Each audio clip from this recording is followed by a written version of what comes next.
My father said you needed a wife, the CEO told the single dad standing beside the broken fence. Caleb Mercer stopped hammering. The wind moved through the dying apple trees, carrying the smell of rain across the Blue Ridge Mountains. His 10-year-old daughter watched from the farmhouse window while Maddie Bennett stood in the mud wearing a coat that probably cost more than his truck. Then Caleb looked at her and said 4 words she would never forget. I need someone present, not someone impressive, not someone perfect, someone who would stay when there was nothing left to fix. What Maddie did not know was that this quiet farmer had once lived in the same world of power, money, and betrayal she was fighting to survive. Stay until the end, because this is not just a love story. It is a story about grief, loyalty, and the courage to begin again. Like the video and tell us where you are watching from. Someone present. The words followed Maddie Bennett down the mountain road long after Caleb Mercer's farmhouse disappeared behind the rain. She had spent most of her adult life around people who knew exactly what to say. Lawyers prepared answers before questions were asked. Executives rehearsed concern in conference rooms.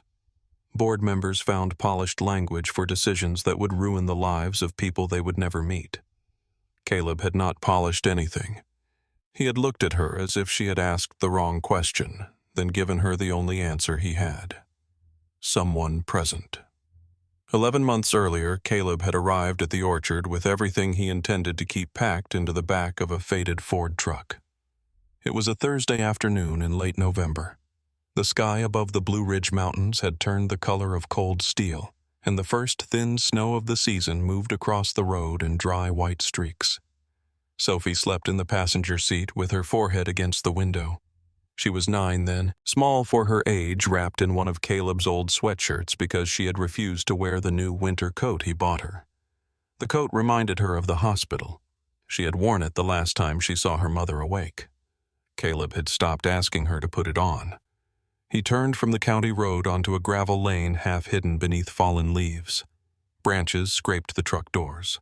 The lane climbed past a broken mailbox and curved toward a farmhouse that looked smaller than he remembered. The orchard spread behind it in uneven rows. Most of the trees had gone years without pruning. Their branches crossed and tangled like hands reaching for help. Several had split beneath the weight of old storms. Tall grass covered the ground between them. The packing barn leaned slightly toward the creek, its metal roof brown with rust. Caleb parked near the porch and shut off the engine. For a while he did not move. The silence outside was different from the silence in Charlotte. There were no sirens, no elevators humming behind apartment walls, no traffic moving beneath bedroom windows at 2 in the morning. There was only wind in the trees and the soft ticking of the truck engine as it cooled. Sophie opened her eyes. Is this it? Caleb looked at the house. The porch railing sagged. One shutter hung loose. A length of gutter had fallen and rested in the dead grass. This is it? She sat up and studied the orchard. Mom said there were more trees. There used to be. Did they die? Some of them. Sophie looked toward the farmhouse again. Are we staying here? Caleb placed both hands on the steering wheel. He had answered questions from attorneys, investors, auditors, and reporters. He had once explained a $40 million loss to 12 people seated around a glass table while cameras waited in the lobby. None of those questions had been as difficult as the one his daughter had just asked. Yes, he said. We're staying. Sophie nodded once. She did not ask for how long. That was the first kindness she gave him there. The orchard had belonged to Hannah's father, Walter Hayes, who had planted his first apple trees when Hannah was 6 years old. He had worked the land for 34 years, adding a row whenever money allowed and cutting back another whenever disease took hold. Walter died of a stroke in the spring of 2018. The property passed to Hannah, his only child. She had never wanted to sell it. She also had not wanted to leave Charlotte while her career was growing and Sophie was settled in school. She and Caleb spoke about repairing the farmhouse, restoring the orchard, and spending summers there. They always spoke as though time were something they had stored safely away. Then Hannah died. The orchard passed to Caleb, and for nearly 2 years he did nothing with it. Tax bills arrived. A neighbor called twice about a section of fallen fence. A county inspector sent photographs of the barn roof. Caleb placed every document in the same desk drawer and closed it. After Hannah's funeral, he remained in Charlotte because leaving felt like betrayal. Every room in the house contained evidence that she had existed. Her coffee mug sat beside the sink. Her coat remained on the hook near the garage. A paperback lay open on her nightstand, face down at the page where she had stopped reading. Sophie moved through the house carefully. Neither of them touched Hannah's things. By the second winter, the house no longer felt like a home. It felt like a room where time had been told to stand still. Caleb began waking before dawn and driving through the city without a destination. He passed the glass towers where he had once worked. He passed the courthouse where Hannah had spent the last months of her life giving statements and reviewing documents. He passed the intersection where a police officer had found him sitting in his car after telling him she was dead. One morning he returned home and found Sophie asleep on the floor beside Hannah's coat.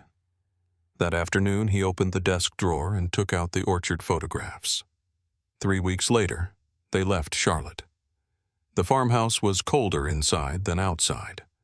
Caleb carried their boxes into the front room while Sophie explored upstairs. He found mouse droppings in the pantry, a cracked water pipe beneath the kitchen sink, and a stain spreading across the ceiling near the chimney. The electricity worked in half the rooms. The furnace made a sound like a truck trying to start, then went silent. Sophie came downstairs carrying an old picture frame covered in dust. Inside was a photograph of Hannah at 17 standing beneath an apple tree with Walter beside her. Hannah had one arm around her father and an apple balanced on top of her head. Sophie wiped the glass with her sleeve. "She looks happy." She was. Was this her room? Caleb looked toward the ceiling. "I think so." "Can I have it?" He nodded. Sophie carried the photograph upstairs. Caleb stood alone in the kitchen and pressed both hands against the counter until the pressure in his chest passed. That first night they slept in the living room beside the fireplace because it was the only room Caleb could keep warm. Sophie lay inside a sleeping bag near the couch. Caleb sat in a chair feeding wood into the fire every hour. Sometime after midnight, Sophie spoke without opening her eyes. "Dad, I'm here. Are you awake?" "Yes." She was quiet. Then she said, "Okay." By morning, Caleb understood what she had been asking. He repaired the roof first. The work took 6 days. The shingles were old and much of the wood beneath them had softened from years of water. Caleb removed each damaged section, measured the replacement boards, and carried them up the ladder himself. A man from town stopped beside the road on the second day. He introduced himself as Roy Dalton and offered to send 2 workers. Caleb thanked him and declined. Roy looked at the roof, then at the snow beginning to gather along the ridge. "You know what you're doing enough." Roy waited for more. Caleb returned to his work. By the end of the week, word had moved through Banner Elk that the widower at the Hayes orchard did not talk much and did not ask for help. Caleb repaired the water line next. The break was somewhere between the farmhouse and the spring house. He dug by hand because the ground was too narrow for rented machinery. The soil was frozen in places, and each strike of the shovel traveled through his arms into his shoulders. He welcomed the pain. At night, he slept without dreaming. During the day, Sophie followed him through the property wearing rubber boots and carrying a notebook. She wrote down everything he measured: pipe depth, fence length, tree spacing, the number of boards needed for the barn wall. At first, Caleb assumed it was a school habit. Then he found the notebook open on the kitchen table. At the top of one page, Sophie had written, "Things Dad can fix." The list filled 3 pages: roof, water, barn door, kitchen light, tractor tire, broken chair. Underneath the final item, she had added one more word: us. Caleb closed the notebook. He did not tell her he had seen it. In January, he began restoring the orchard. Walter had kept careful records in a cabinet inside the packing barn. Caleb found notebooks containing harvest dates, rainfall totals, pruning diagrams, and handwritten observations about each row. Tree 12 Western Slope, week after frost. Row 6, good fruit watch for rot near roots. Northern edge water holds after heavy rain. Caleb read every page. He had spent most of his career studying numbers for signs that someone was hiding something. Walter's records were different. Nothing was hidden. A failed tree was called a failed tree. A bad harvest was written down without excuse. Caleb liked the honesty of it. He learned which branches to remove and which wounds to leave alone. He learned that cutting too much could kill a tree as easily as neglect. He learned that some trees looked dead until spring. The property beside the orchard belonged to Thomas Bennett. Thomas had moved there 8 months earlier after retiring from the healthcare company he founded in Charlotte. His house was newer than Caleb's, but modest compared with the homes he could have afforded. It sat on a gentle rise overlooking the valley with a stone porch and a narrow pasture behind it. Thomas kept 2 goats. He had purchased them after reading an article about sustainable living and immediately discovered that articles left out important details. The first time Caleb met him, one of the goats had escaped through a loose section of fence and entered the orchard. Caleb found the animal chewing bark from a young tree. He caught it by the collar and walked it back across the property line. Thomas stood near the fence holding an empty feed bucket. The goat dragged Caleb through the mud for the final 10 feet. Thomas watched him with open concern. "I was about to come after her." Caleb handed him the collar. "You were holding the bucket backward." Thomas looked down. He turned the bucket around. "That explains the lack of cooperation." Caleb examined the fence. 2 lower boards had separated from the post. "I'll repair it. It's my fence. It's my tree." Thomas considered this. Fair enough. Caleb returned with tools and replaced the damaged boards. Thomas remained nearby, asking no questions. When Caleb finished, Thomas said, "Thank you." Caleb nodded and walked home. The following Friday, Thomas appeared at the orchard fence carrying 2 metal cups. Caleb was clearing dead branches near the northern row. Thomas held 1 cup through the rails. "Coffee." Caleb looked at him. "I can see that. I wasn't sure if you'd mistake it for soup." Caleb took the cup. They stood at the fence for 20 minutes. Fog filled the valley below them, and the mountain ridges rose above it like dark islands. Thomas drank slowly. Caleb said nothing. When the coffee was gone, Thomas returned home. He came back the next Friday, then the Friday after that. By March, the meetings had become a habit neither man acknowledged. Thomas brought coffee. Caleb was usually waiting. Some mornings they talked about the orchard. Other mornings Thomas complained about the goats, the weather, or the unpredictable behavior of sourdough starter. Caleb listened. Thomas never asked why Caleb had left Charlotte. He never asked what Hannah had done for work or why Caleb could read a contract faster than most attorneys. He noticed the old watch Caleb wore, the kind given to senior executives after long service. He noticed the way Caleb calculated lumber costs without writing anything down. He noticed that Caleb understood county filings, insurance language, and equipment financing. Thomas recognized a man who had once sat in important rooms. He also recognized a man who had decided those rooms were no longer important. One Friday, Thomas brought a 3rd cup. Sophie stood behind Caleb holding her notebook. Thomas offered it to her. She looked inside. "It's coffee. I was informed that grown people enjoy it. I'm 9. That explains why you look more rested than your father." Sophie looked at Caleb. "Can I have some?" "No." Thomas removed the lid. "Hot chocolate." Sophie accepted the cup. From then on, she sometimes joined them at the fence. By summer, she had begun walking to Thomas's house after school. He kept old topographic maps in his study, and Sophie was fascinated by the lines showing elevation. Thomas taught her how to read the shape of a mountain without seeing the mountain itself.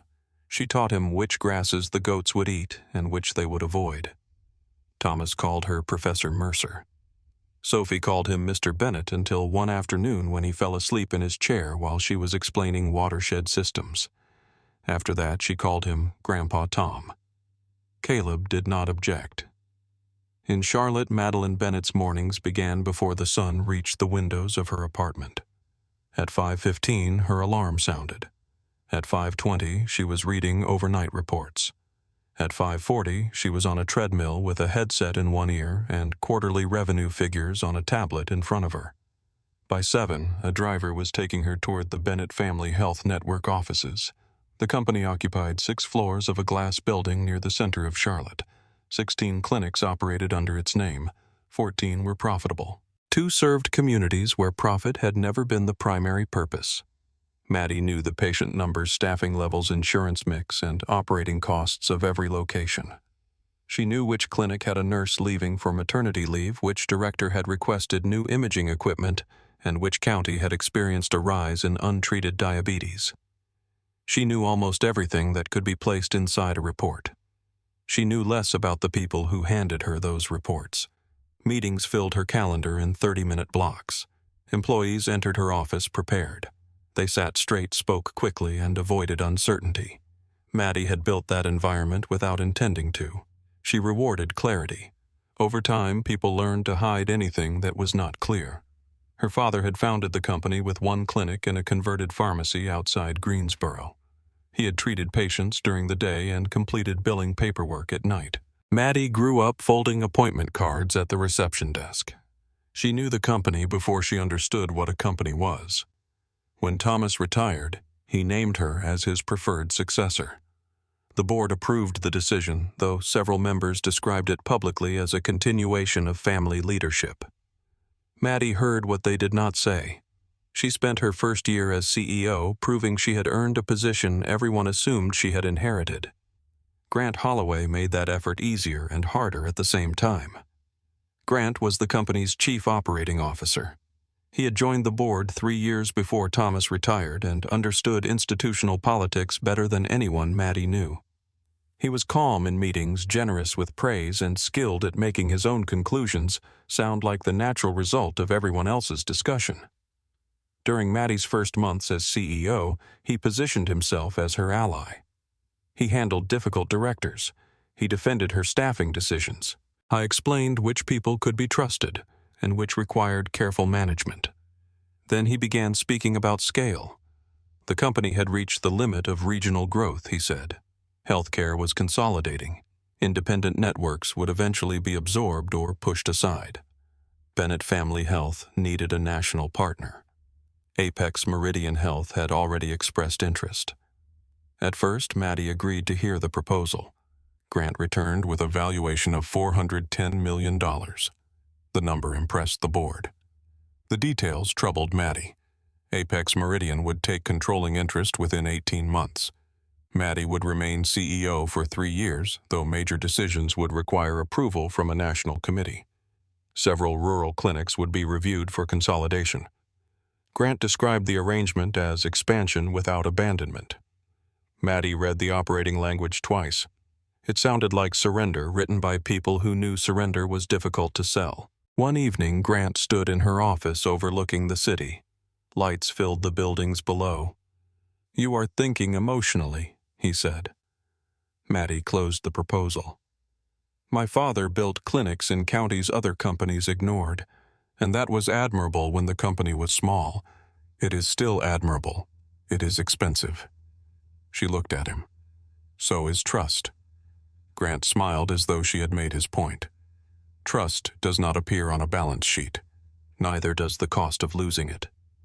He left without arguing further. That was another of his talents.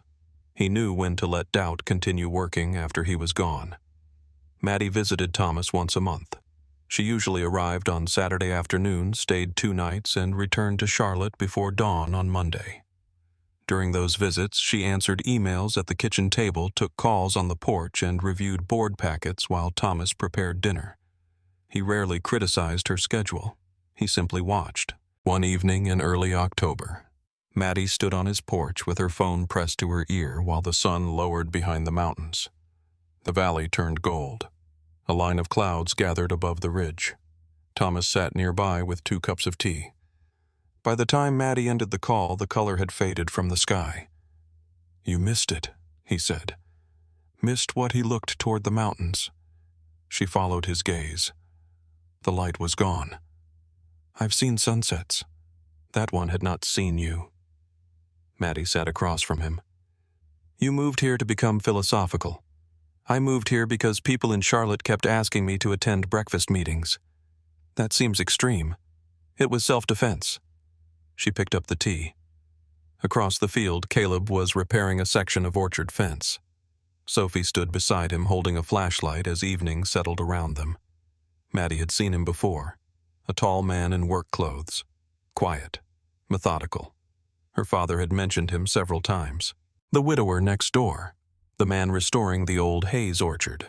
The father of the girl who corrected Thomas's maps. Maddie watched Caleb place a board between two posts while Sophie held the light exactly where he needed it. He said something to her. Sophie laughed. The sound traveled faintly through the cold air. Thomas followed Maddie's eyes. He needs a wife. Maddie turned toward him. What? The man next door. I heard you. That is usually how conversation works. You cannot assign a wife to a neighbor because he repairs fences alone. I am not assigning anyone. You are looking directly at me. Thomas lifted his tea. You happen to be sitting there. Maddie set her cup down. I run a healthcare company. I do not have time to become involved in whatever mountain matchmaking experiment you have planned. I have no plan. That concerns me more. Thomas looked again toward the orchard. Caleb and Sophie were walking back toward the farmhouse. The flashlight moved between the rows of trees, a small circle of light in the dark. He is a good man, Thomas said. Maddie's voice softened despite herself. You barely know him. I know what he does when no one is watching. And what is that? He stays. Maddie looked at her father. Thomas did not explain. The next morning, she opened the property records on her laptop. Bennett Family Health Network still owned a narrow parcel of land between Thomas's property and the orchard. The company had purchased it years earlier during a plan to build a rural wellness retreat. The project was abandoned, but the land remained on the books. There were old notes concerning a shared spring and access road and maintenance of the eastern fence. None of the issues required the CEO's personal attention. Maddie knew that. She printed the survey anyway. 2 hours later, her Range Rover turned onto the gravel lane leading toward Caleb Mercer's orchard. I was standing beside the broken gate when she arrived. He did not look up immediately. Maddie stepped from the car, heard her father's ridiculous sentence inside her head, and decided that saying it aloud would be less embarrassing than admitting why she had really come. My father said you needed a wife. Caleb stopped working. The wind moved through the apple trees. Then he gave her the 4 words that stayed with her through the storm. I need someone present.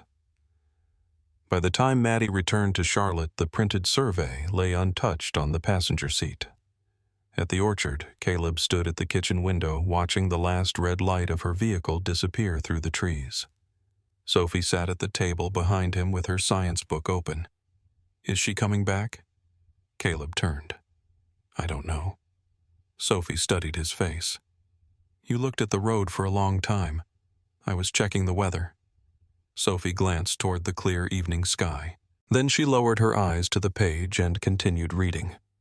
Caleb remained beside the window for several seconds more. The next Friday, Thomas arrived at the fence carrying 2 cups of coffee. Caleb was already there. She came, Thomas said. You knew she would. I hoped. You told her I needed a wife. Thomas handed him a cup. It got her attention. So would setting your barn on fire. I considered that first. Caleb looked into the coffee. Thomas rested one hand on the top rail of the fence. She sees everything as a problem to solve. And you sent her another problem? Thomas shook his head. No. I sent her to someone who won't let her solve him. Caleb looked across the valley. Morning fog moved slowly between the trees. Near the farmhouse, Sophie stepped onto the porch and called that the kitchen sink was leaking again. Caleb set his coffee on the fence post. Thomas smiled. Someone needs you. Caleb walked toward the house. Behind him, Thomas lifted his cup and watched the road that led back toward Charlotte. Thomas kept watching the road after Caleb disappeared into the farmhouse. Nothing moved between the trees. No black vehicle appeared around the curve. No tires disturbed the pale gravel. There was only the slow lift of morning fog and the sound of Sophie calling from inside that the leak was getting worse. 8 days later, Maddie returned. She arrived shortly after noon with a leather folder on the passenger seat and an explanation she had practiced twice during the drive from Charlotte. Caleb was working along the eastern fence where the orchard sloped toward a narrow creek bed. Recent rain had softened the ground. 3 posts leaned at different angles, their bases exposed where the soil had washed away. Maddie parked near the barn. Caleb looked up when the car door closed, but he did not seem surprised. She crossed the grass in dark boots and a wool coat. The boots were more practical than the shoes she had worn during her first visit, though not practical enough for the mud. Caleb noticed. He said nothing. I found a discrepancy in the survey. He rested one hand on the top of a fence post. What kind, the northern boundary marker may have been recorded incorrectly during the last transfer. May have been. Maddie opened the folder. The company copy and the county copy do not use the same reference point. Caleb looked at the papers without taking them. Which one did you bring both? Then we should look at the marker. He collected his measuring tape and walked toward the creek. Maddie followed. The path narrowed between the last row of apple trees and the fence. Wet grass brushed the sides of her boots. Water moved quietly through the creek below them, carrying brown leaves around smooth stones. Caleb stepped across a section where the bank had collapsed. Maddie stopped at the edge. He turned and offered his hand. She looked at it for half a second longer than necessary. Then she placed her hand in his. His grip was firm, warm, despite the cold, and gone as soon as she reached solid ground. They continued along the fence. At the third leaning post, Caleb crouched and pressed his thumb into the soil. The creek moved. Maddie looked toward the water. It is still inside the original channel. The surface is. He pushed his fingers deeper into the earth and removed a handful of dark soil. Water is cutting beneath the bank. Another winter and this section will drop. How much has it moved? About 14 inches in 10 years. You can tell that from the soil, from the roots. He pointed to the exposed base of a tree growing near the creek. The roots curved toward empty space where earth had once supported them. Most people look at what is standing, Caleb said. They miss what is moving underneath. Maddie studied him. Are we still talking about the fence? Caleb brushed the soil from his hands. You came to discuss a survey. That is not an answer. It is the answer you asked for. She wanted to argue, but something in his expression stopped her. He was not avoiding the question because he had nothing to say. He was deciding how much she had earned the right to hear. They walked farther down the slope. The original stone marker stood near a cluster of mountain laurel. Caleb cleared leaves from the top with his boot and showed her a shallow cut in the rock. Maddie compared it with the county record. Her supposed discrepancy disappeared immediately. The marker was correct. Caleb waited. Maddie closed the folder. I may have read the coordinates too quickly. You did not. She looked at him. You knew you run 16 clinics. I assumed you could read a survey. Heat rose beneath her collar. So you knew I did not need to come. I knew the survey was not the reason. Maddie looked toward the creek. The water moved around the stones without hesitation. Do you always make people admit things they were trying to avoid? Only me. Only people who drive 2 hours with paperwork they know is correct. For the first time since arriving, Maddie smiled. It appeared before she could stop it. Caleb noticed that too. They began walking back toward the farmhouse. Near the orchard's oldest row, Maddie saw a small wooden marker beneath one of the trees. The name Hannah had been carved into it by hand. The letters had faded at the edges. Maddie slowed. Was this hers? Caleb followed her eyes. She chose the variety. The tree was broad and uneven, its branches reaching farther on one side than the other. What kind is it? Arkansas black. I have never heard of that. They are hard when you pick them. almost too hard to eat. That sounds appealing. They soften in storage. He touched one of the lower branches. Hannah liked things that took time. Maddie looked at the marker. Your wife? Yes. The words settled between them. Maddie had asked questions in meetings that determined whether clinics opened or closed. She had challenged attorneys, investors, and government officials without hesitation. This question felt more dangerous. What was she like? Caleb's hand remained on the branch. She made hard things look temporary. He looked toward the farmhouse. She could read a contract once and remember where every bad sentence was hiding. She sang badly. She knew she sang badly and did it louder because of that. Maddie smiled again. Caleb's expression softened, but only briefly. She thought the orchard could be saved. Can it? Some of it. That was not what I meant. He released the branch. I know. They resumed walking. Maddie waited until they reached the next row. Do you still miss her? Caleb did not slow. Missing someone is not the opposite of moving forward.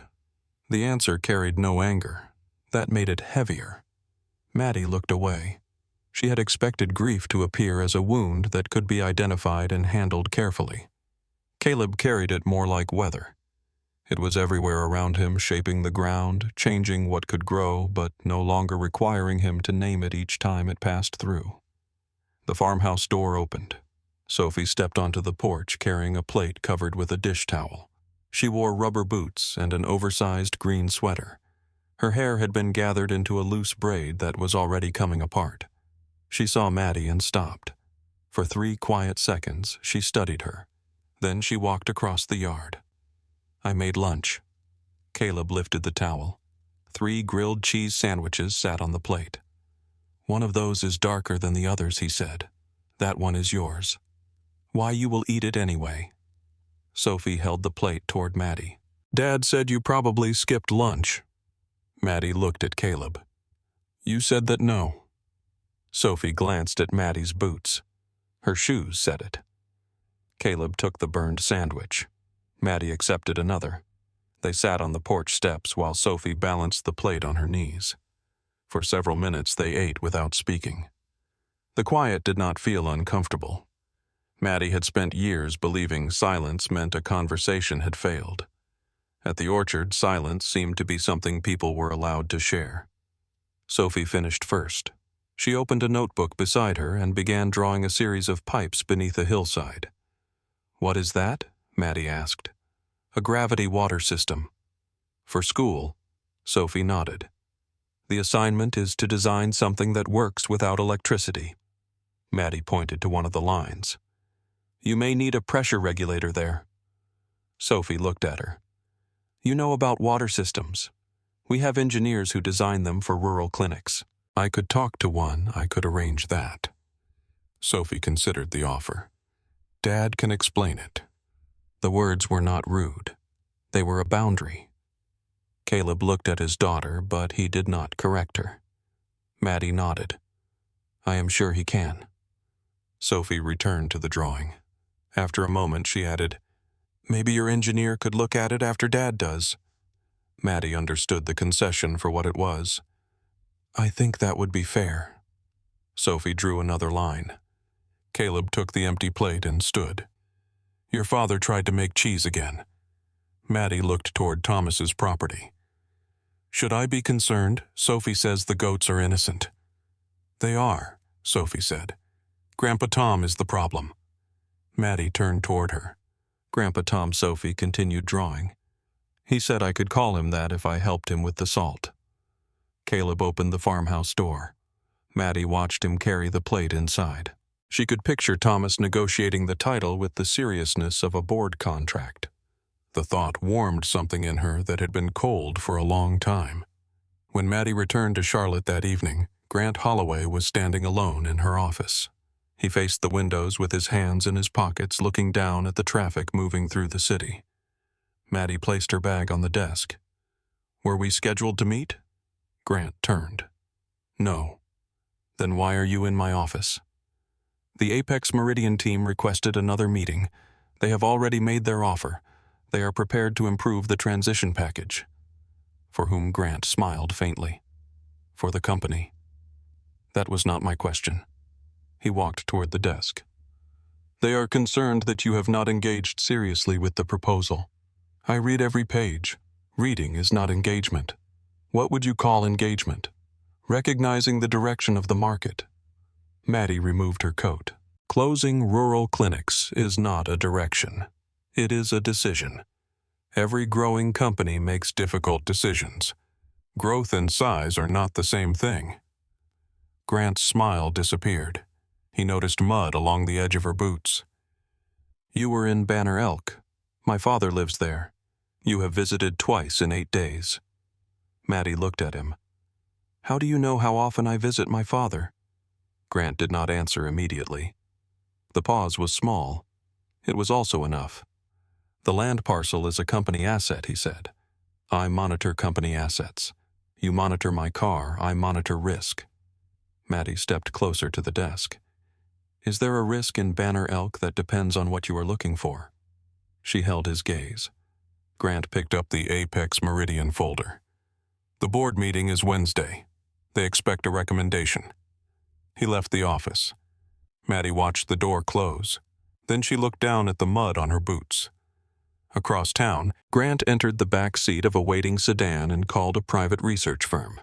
He gave them Caleb Mercer's name. He gave them the Orchard address. He asked for employment history, legal filings, corporate affiliations, and any connection to Bennett Family Health Network. The first report arrived 2 days later. It contained almost nothing. Caleb Mercer had been born in North Carolina. He had attended college, married Hannah Hayes, and purchased a home in Charlotte. After that, the public trail thinned. 4 years earlier, he sold the house, transferred the orchard deed into his name, registered a truck in Watauga County, and enrolled his daughter in a local school. There were no recent business registrations, no professional profiles, no board memberships, no consulting records, no conference appearances, no interviews. Grant read the report twice. A man of Caleb's age did not disappear from professional life without a reason. Grant called the investigator. Go deeper. How deep enough to find what someone paid to hide? The following evening, Maddie sat alone in her Charlotte apartment with the Apex Meridian proposal open on the dining table. The city lights reflected in the glass walls. Her phone displayed 12 unread messages. She ignored them. Instead, she opened a new text. She typed, "Would you like to have coffee sometime?" She read it, then erased the sentence. She tried again. Are you free Saturday morning? That sounded like a scheduling request. She deleted it. Finally, she wrote coffee Saturday. She sent it before she could revise the wording. Caleb replied 17 minutes later. 7:30. Mountain Bean. I will be the one without a laptop. Maddie looked at the message. It was the closest he had come to making a joke. She placed the phone face down. Then she picked it up and read the message again. Saturday morning, Mountain Bean was half full when Maddie arrived. Caleb sat at a corner table near the window. His boots were clean enough to enter the cafe, but not clean enough to hide where he had been. A black coffee sat in front of him. The chair across from him was empty. Maddie removed her coat. You did not order for me. I do not know what you drink. Most people guess. Most people enjoy being wrong. She went to the counter and returned with coffee and a small blueberry muffin. Caleb looked at the muffin. You eat breakfast. Occasionally. That is progress. They spoke first about Sophie's water project, then about Thomas's goats. Caleb described the latest cheese as something that could be used to seal a roof. Maddie laughed. The sound surprised her enough that she looked toward the other tables. Caleb noticed. You do not do that often. Laugh. Forget to manage the room. Maddie wrapped both hands around her cup. I am not managing this room. You checked every exit when you walked in. I noticed where they were. You chose the chair facing the door. So did you. Caleb looked toward the window. That is different. How I got here first. She laughed again. This time she did not look around. For nearly an hour, they spoke without mentioning Bennett family health. Maddie learned that Sophie wanted to become an agricultural engineer, though she changed the exact specialty every few weeks. Caleb learned that Maddie had once played piano and stopped after college because she did not like performing badly. "You could have practiced," he said. "I did not have time. You were 19. I was busy." "Doing what?" "Preparing to become busy." Caleb looked at her for a moment. "That seems to have worked." The waitress refilled their cups. Outside, a dog crossed the street and disappeared behind a delivery truck. Caleb waited until the waitress moved away. "What is Grant Holloway selling you?" Maddie's hand stopped near the cup. "I did not mention Grant. Your father did." "What did he say?" "That a man in Charlotte was trying to put a price on everything. That could describe half the board. He said this one wore expensive glasses." Maddie looked out the window.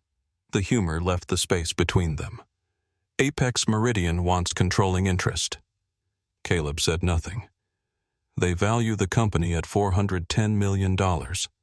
I stay as CEO for 3 years. Do you remain in control? No. Then you do not stay as CEO. That was my conclusion. What does Grant call it? Growth?" Caleb watched her. "What do you call it?" Maddie had answered that question many times in private. She had never answered it aloud. "Selling my father's work and renting my title back from the buyer." Caleb did not nod. He did not offer reassurance. He waited. The silence invited more. "They will review the rural clinics," Maddie said. "Review means close, but no one writes close until after the vote." "How many?" "At least 4. Profitable 2 are not. Necessary, yes." The answer came immediately. Maddie looked down at her coffee. "My father opened the first one because a woman drove nearly 2 hours with a sick child. He said no parent should have to decide whether a fever was worth missing a day of work." Caleb remained still. "Grant says the company cannot carry sentiment into the next decade. Do you think he is right?" "I think sentiment is the word people use when they do not want to say responsibility." Caleb reached for the coffee pot and filled her cup. Maddie watched him set it down. "You are not going to tell me what to do?" "No." "Why not?" "You already know what you want to do. That is not the same as knowing whether it is right." "No." He looked at her. "But those might not be the same question." The words followed her back to Charlotte. On Monday morning, Naomi Price entered Maddie's office carrying a thin gray folder. Naomi had served as general counsel for 11 years. She wore dark suits, spoke with careful precision, and rarely entered a room without knowing exactly how she planned to leave it. She placed the folder on Maddie's desk. "Have you read Article 11 of the original charter? I know the Founder Protection Clause. You know the summary circulated to the board." "What is the difference?" Naomi opened the folder. "The original clause allows the Bennett Family Trust to block a transfer of control if the transaction closes more than 3 rural clinics or raises company debt above the stated limit." Maddie read the first page. "Grant's memo says the clause expired. Grant's attorney says it expired." "Do you disagree?" Naomi's expression remained neutral. "I think you should examine the authority they cited. You are the general counsel. I am asking for your conclusion. And I am telling you that someone has spent years making sure my conclusions arrive without enough evidence behind them." Maddie looked up. "Who?" Naomi closed the folder. "Read the case. Then check when Grant joined the board." She walked toward the door. "Naomi." Naomi stopped. "Why are you telling me this now?" For the first time, uncertainty appeared in her face. "Because now you are asking questions he did not prepare you to ask." She left. That evening, Grant received the second report on Caleb Mercer. He read the first line and sat back in his chair. Caleb had not been a farmer. He had been deputy chief financial officer at Halston Ridge Capital, a Charlotte firm involved in one of the region's most damaging restructuring failures. Grant continued reading. Caleb resigned during the civil investigation. His wife, Hannah Mercer, served as counsel for a company connected to the case. She died months later in a highway accident while returning from a deposition. Several records involving Caleb had been sealed through settlement agreements. His public profile disappeared almost completely after that. Grant recognized the names of two attorneys. One now worked for Apex Meridian. Grant closed the report and stared at the city outside his office.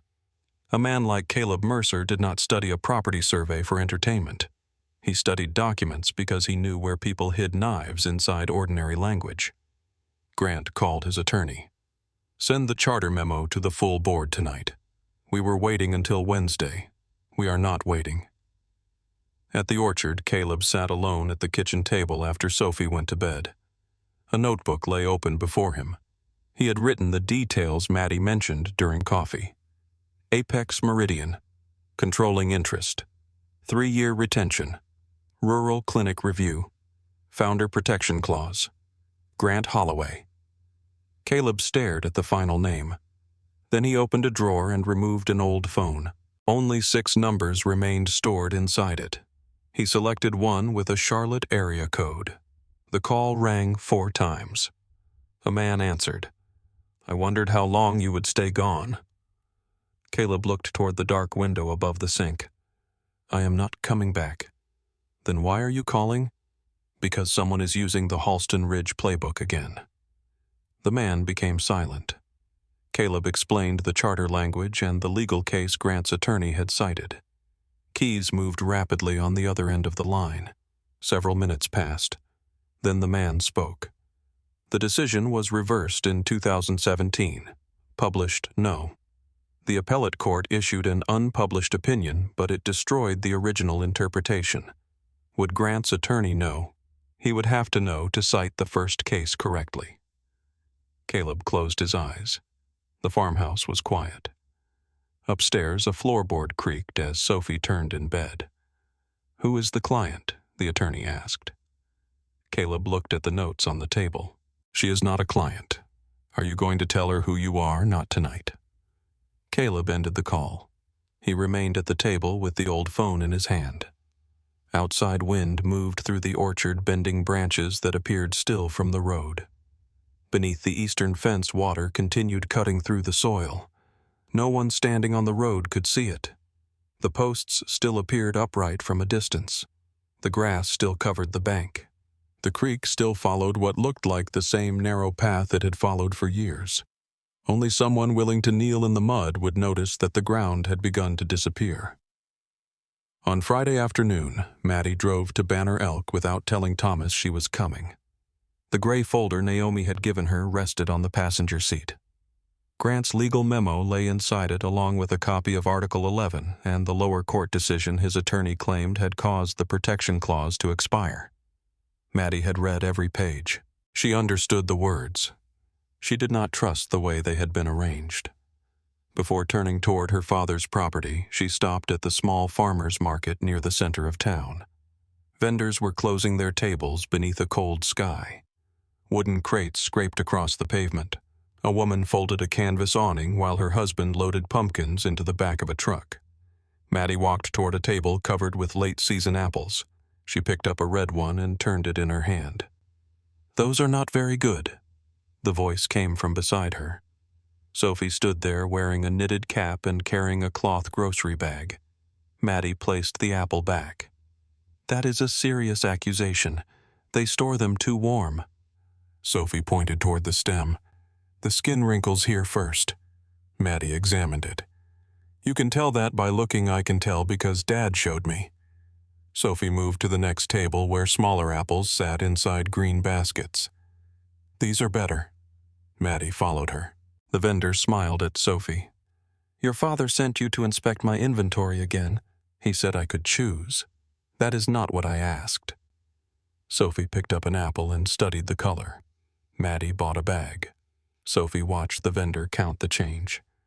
"Do CEOs know how to cook?" Maddie looked at her. "Some of them probably do."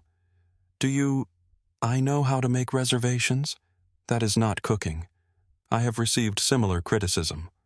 Sophie placed 2 apples in her own bag. Across the market, Caleb stood beside a table of winter squash. He had already seen them. A canvas bag hung from one shoulder. His hands were inside the pockets of his jacket.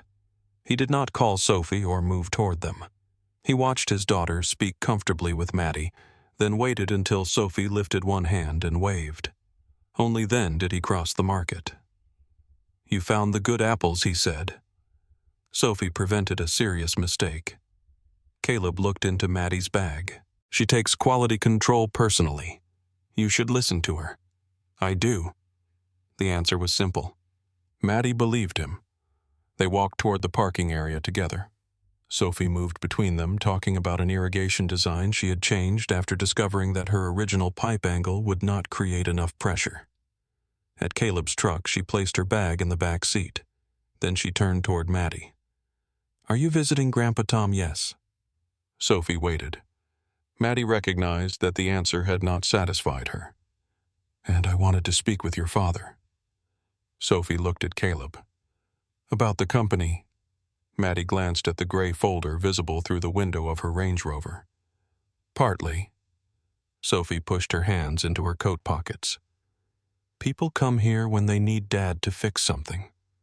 Caleb's expression changed. "Sophie." She kept looking at Maddie. "I am trying not to do that," Maddie said. Sophie considered her response. "Good." She climbed into the truck. Caleb closed the door after her.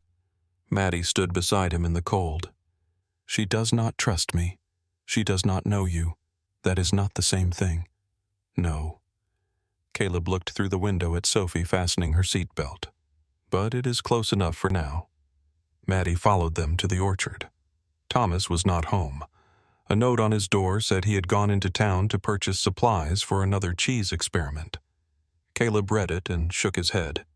He should have stayed retired. Maddie held up the gray folder. "Can we talk?" Caleb looked at the farmhouse. "Sophie has homework. I can wait." He studied her face, then nodded toward the porch. They sat in two wooden chairs facing the orchard. The air smelled of damp leaves and distant wood smoke. Somewhere near the barn, a loose piece of metal tapped softly in the wind. Maddie removed Grant's memo from the folder. He circulated this to the board. Caleb accepted the pages. He read without speaking. Maddie watched his eyes move across the first paragraph, then slow near the citation section. His shoulders became still, not relaxed. Still. He turned to the next page.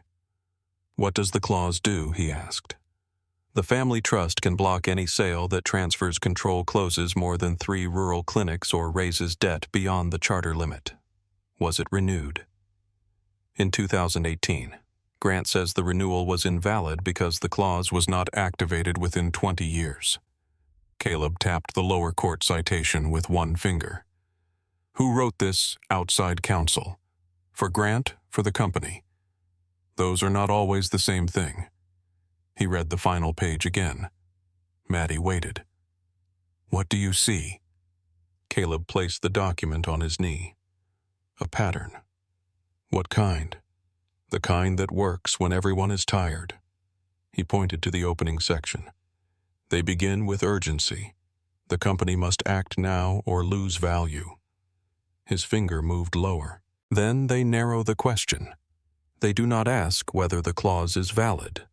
They ask whether a board can rely on a clause that has supposedly been inactive." He turned the page. "Then they cite one decision and describe it as settled authority. Is it not? I do not know yet. You read it as though you do. I have seen documents built this way," where Caleb closed the memo. "At Halston Ridge." The name meant nothing to Maddie. She waited for him to explain. He did not. What happened there? People voted before they understood what they were voting for. Because of a memo. Because the memo made uncertainty feel embarrassing. He handed the pages back. Grant is not trying to prove he is right. What is he trying to do? Make sure the board votes before anyone realizes he is wrong. The farmhouse door opened. Sophie stepped onto the porch with a pencil tucked behind one ear. "I need the calculator." Top drawer in the kitchen, Caleb said. It is not there. Second drawer. I checked. Caleb stood. I will find it. Sophie looked at the folder in Maddie's lap. Are you fixing something? Maddie closed it. Not yet. Sophie's eyes moved to her father. Caleb went inside with her. Maddie remained on the porch. Through the window, she watched Caleb open a cabinet, move a stack of mail, and find the calculator beneath Sophie's science workbook. Sophie said something Maddie could not hear. Caleb leaned against the counter and listened. He did not check his phone. He did not glance toward the porch. He listened until Sophie finished. Maddie thought of the 4 words at the gate. I need someone present. She had assumed he was describing what he wanted from another person. Watching him with Sophie, she understood that he was also describing what he demanded of himself. That night after Sophie went to bed, Caleb carried an old storage box from the closet beneath the stairs. Dust covered the lid. He placed it on the kitchen table and remained standing for several minutes before opening it. Inside were printed emails, financial models, deposition notices, and copies of internal Halston Ridge presentations. His old identification card lay near the top. Caleb Mercer, Deputy Chief Financial Officer. The photograph showed a younger man wearing a dark suit and an expression that suggested he believed preparation could protect him from every consequence. Caleb placed the card face down. He opened a thick file marked Project North Star. Numbers filled the pages. Debt transfers, asset valuations, projected savings, employee reductions. At the time, the structure had appeared complicated but defensible. Senior executives described it as temporary leverage. The company would move underperforming assets into a separate entity, complete the merger, then restore stability through growth. Hannah had read the disclosures at their kitchen table in Charlotte.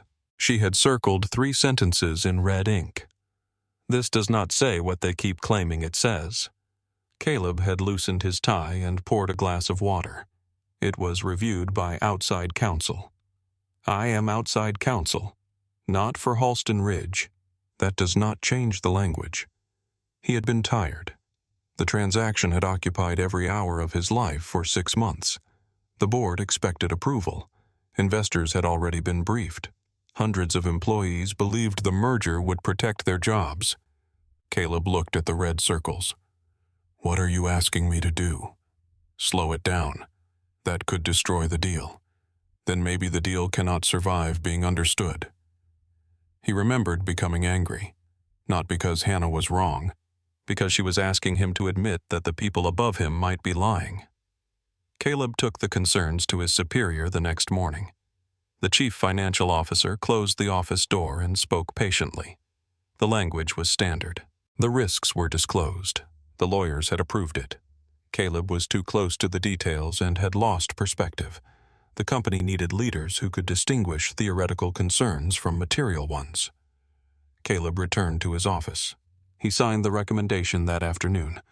The merger passed. 2 years later, the separate entity collapsed beneath obligations everyone claimed had been disclosed. Retirement funds disappeared. Employees lost jobs. Small investors lost savings they had spent decades building. No executive went to prison. Several paid settlements. Most continued working. Hannah helped review documents for a group preparing civil claims. She spent weeks inside conference rooms and traveled repeatedly for depositions. One night, after 18 hours of testimony preparation, she drove home through heavy rain. Her car left the highway near Statesville. The police report said fatigue and standing water were contributing factors. Caleb never claimed Halston Ridge killed his wife. He did not need a conspiracy to understand what the company had taken. It had taught both of them to treat exhaustion as proof of commitment. It had convinced Caleb that being near power was more important than being home. It had filled their marriage with urgent problems belonging to strangers and left no room for the quiet needs of the people they loved. After the funeral, Caleb testified. He gave attorneys every document he possessed. He admitted what he had seen. He admitted what he had failed to challenge. The settlement sealed much of the record. His resignation removed him from the company, but nothing removed the moment he signed his name. At the orchard kitchen table, Caleb opened Grant's memo again. The same shape was there. Urgency, selective authority, confidence presented as evidence, a decision designed to be completed before doubt could become action. Caleb reached for the old phone. He called the attorney again. "I need the full appellate decision." The man on the other end was silent for a moment. "You said you were not coming back." "I am not. This sounds like coming back. It is one document. It never starts as more than one." Caleb looked toward the stairs. "I need the decision." The attorney sent it. Caleb read until after midnight.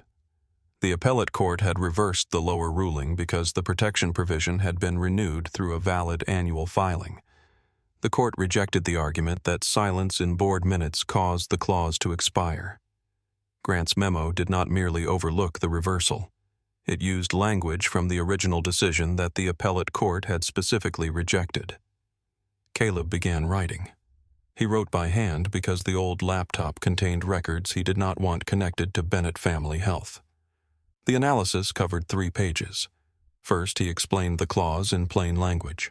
Second, he identified the valid 2018 renewal. Third, he compared Grant's memo with the appellate decision. At the end, he wrote one question. What was Grant Holloway promised after the sale? Before sunrise, Caleb dressed quietly. He left a note for Sophie saying he had gone to purchase equipment. Then he drove to Charlotte.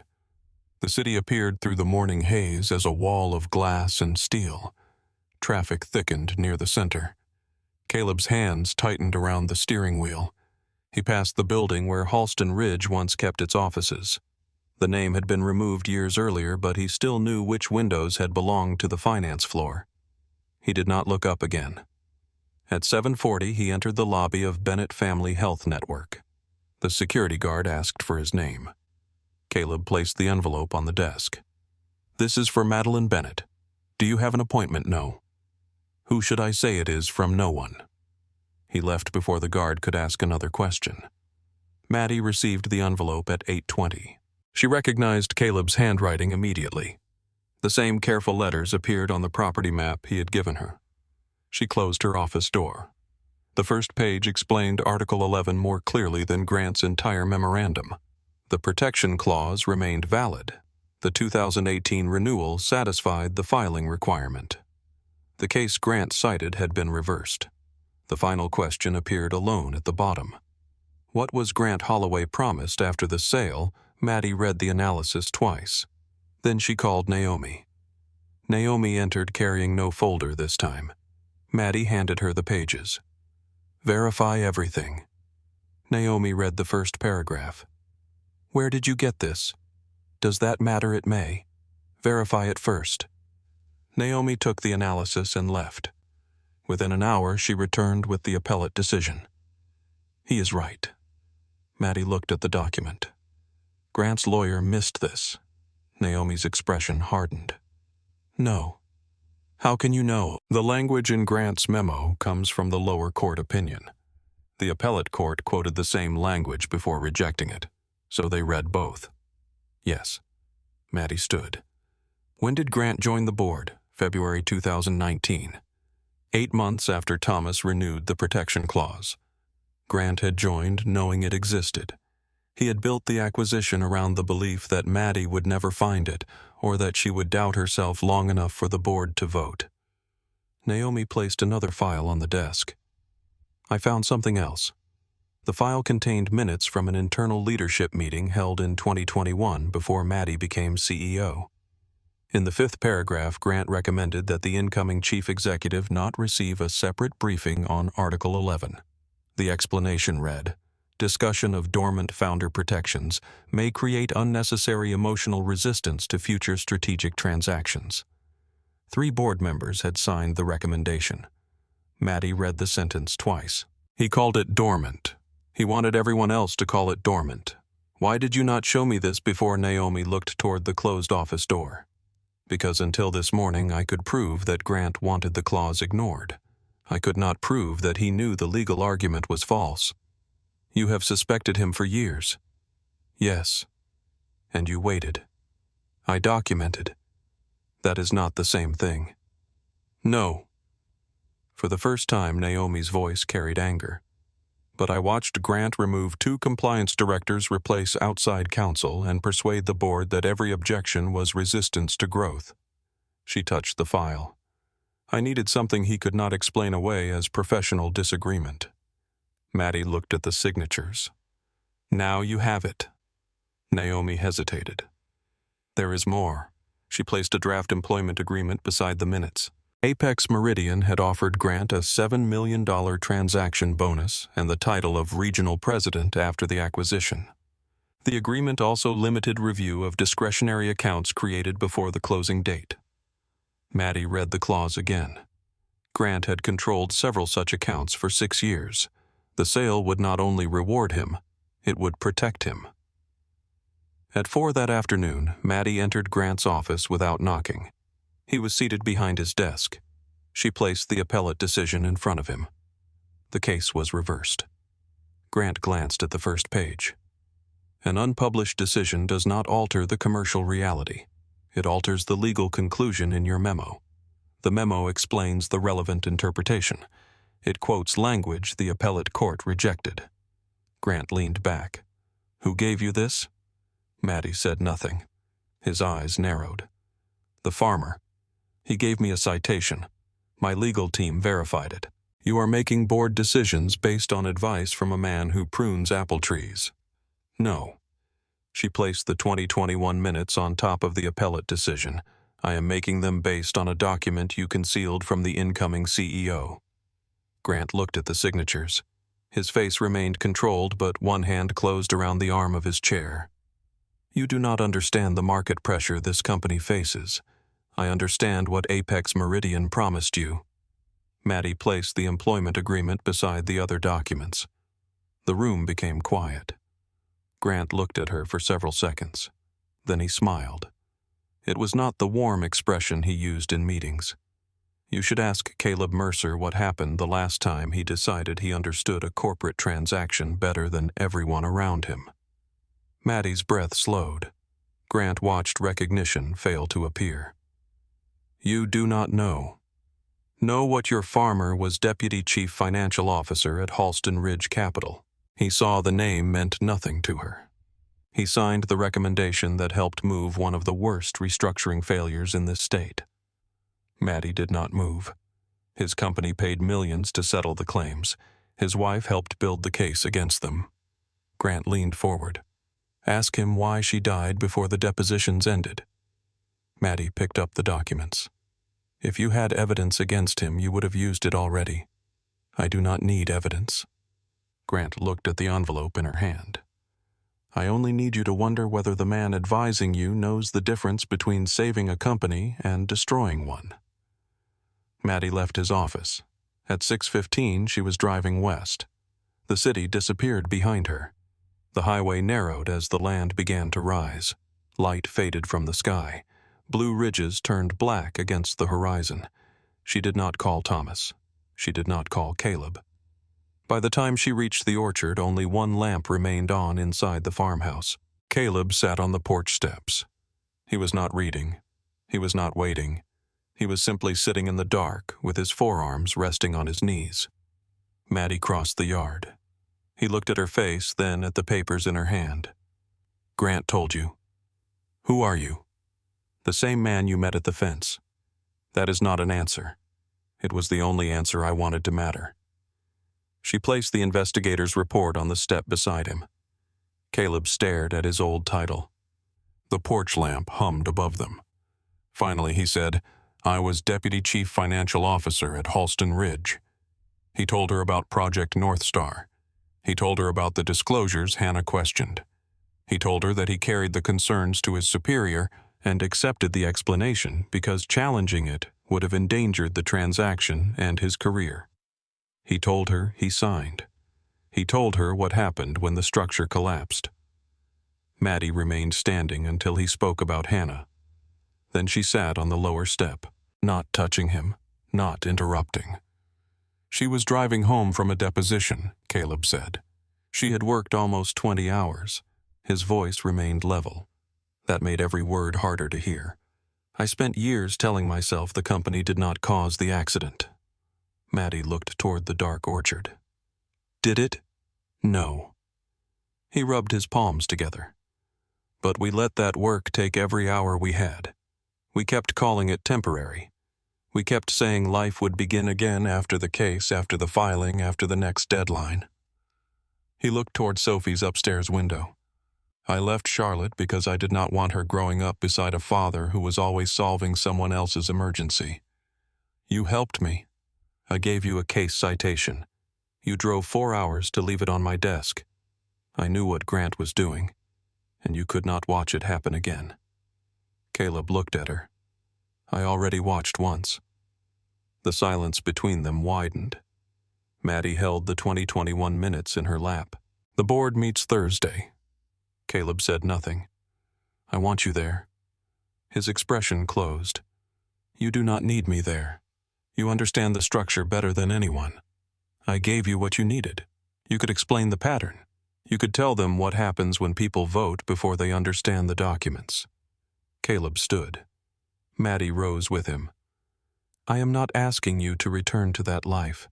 You are asking me to walk into a boardroom and become useful. That is not what I mean. It is what you said. I need your help. There it is. What Caleb looked toward the farmhouse. You came here looking for a man. Now you found a resume. The words struck harder because Sophie had warned her. People came when they needed Caleb to fix something. Maddie took a step toward him. That is not how I see you.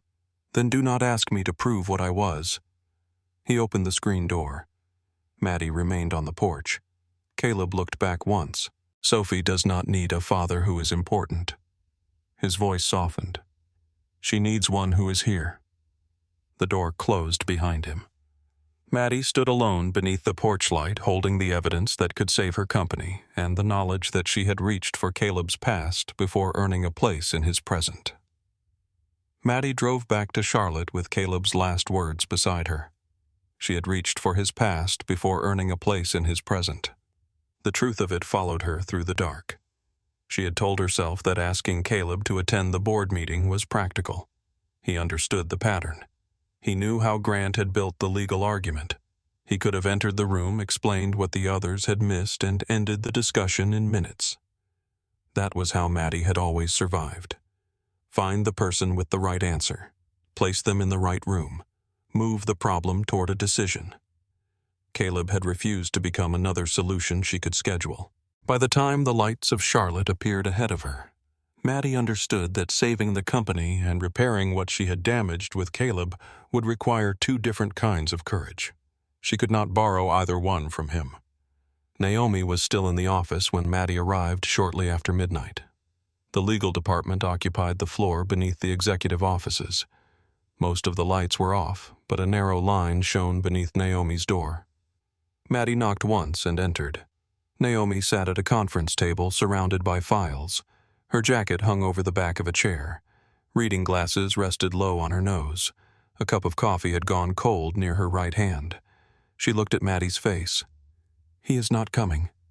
Maddie closed the door. No. Naomi removed her glasses. Can we proceed without him? We have to. Maddie placed the 2021 meeting minutes on the table. We use only what we can verify. Naomi nodded. The appellate decision, the charter renewal, the employment agreement, and the internal minutes.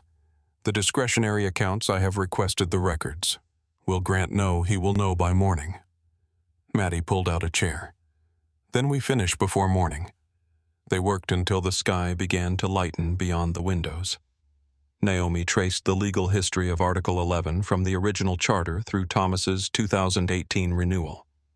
Maddie reviewed the Apex Meridian proposal line by line, separating its public promises from its actual operating terms. The sale would transfer controlling authority after 18 months. It would give Apex Meridian the right to consolidate clinics based on financial performance. It would protect Grant's pre-existing discretionary accounts from immediate internal review. It would award him $7 million upon completion. Each piece alone could be explained. Together they formed a structure built to reward Grant before anyone could examine what he had done. At 3 in the morning, Naomi found the first payment that did not fit. A consulting firm in Raleigh had received 6 payments over 18 months for strategic integration work. The company had no website. Its registered address belonged to a private mailbox. One of its officers had previously worked with Grant. Maddie stared at the payments. How much? $840,000. For what? The invoices say, market preparation. What does that mean? It means someone chose words that would not invite a second question? Maddie leaned back in her chair. The sentence sounded like something Caleb might have said. Naomi watched her. You do not have to prove the entire account scheme tomorrow. I know. You only have to prove that the acquisition was presented through concealed information. I know. Naomi closed the file. Then stop looking for the argument that explains everything. Maddie met her eyes. Naomi's voice softened. You have enough. At 9. Thursday morning, the board gathered in the main conference room. Rain moved across Charlotte in sheets blurring the city beyond the windows. Grant arrived with 2 attorneys and placed a leather portfolio on the table. He greeted each director by name. His voice was steady. His suit was immaculate. Nothing about him suggested that the structure beneath his position had begun to collapse. Maddie stood at the far end of the room. There were no presentation screens behind her, no slides, no prepared graphics, only a stack of documents arranged in the order she intended to present them. Grant looked toward the empty screen. No presentation. No. That is unusual. So is citing a decision that was reversed. Conversation stopped. Maddie waited until every person had taken a seat. Then she opened the original charter. Article 11 gives the Bennett family trust authority to reject a transaction that transfers controlling interest, closes more than 3 rural clinics, or raises company debt above the stated limit. Grant's attorney shifted in his chair. Maddie continued. The provision was renewed in 2018 through a valid annual filing. She placed the renewal document in front of the board's longest-serving independent director, Evelyn Shaw. The legal memorandum circulated by the Chief Operating Officer's Council argues that the protection expired because it was not activated within 20 years. Grant folded his hands. That remains our position. Maddie placed the appellate opinion beside the renewal. The case cited in your memorandum was reversed in 2017. One director leaned forward. Grant's attorney spoke. The appellate opinion was unpublished. It rejected the exact interpretation used in your memorandum. That does not make it controlling authority. It makes your description of the lower court decision incomplete. Grant looked toward the directors. We are allowing a technical disagreement to distract us from a transaction that secures the company's future. Maddie turned toward him. No. We are examining whether the board was given enough information to decide what that future should be. She placed the 2021 meeting minutes in the center of the table. This document records a recommendation that the incoming chief executive not be briefed on Article 11 because it might create emotional resistance to a future strategic transaction. A silence settled over the room. 3 signatures appeared beneath the paragraph. One of the directors who had signed it reached for the document. I do not remember this language. Your signature is on the final page, Maddie said.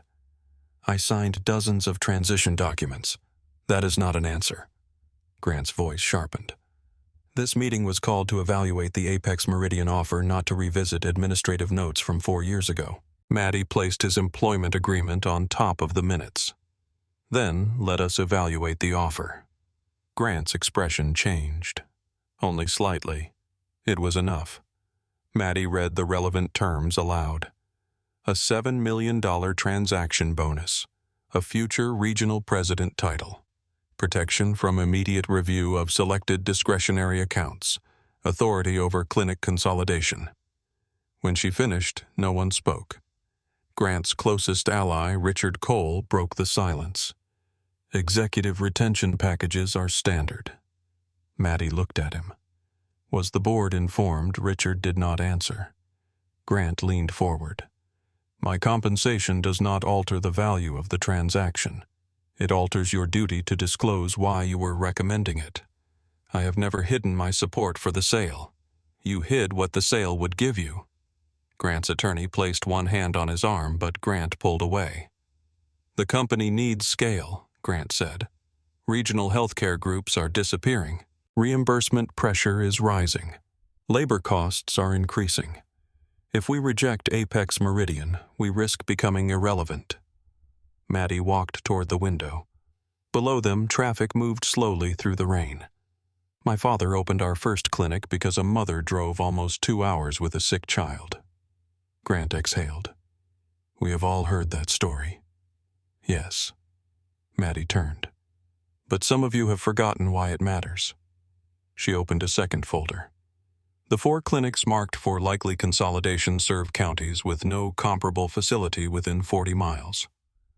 Richard shook his head. "They are unprofitable. They are necessary. Our duty is to shareholders. Our duty includes understanding what we are selling." She looked around the table.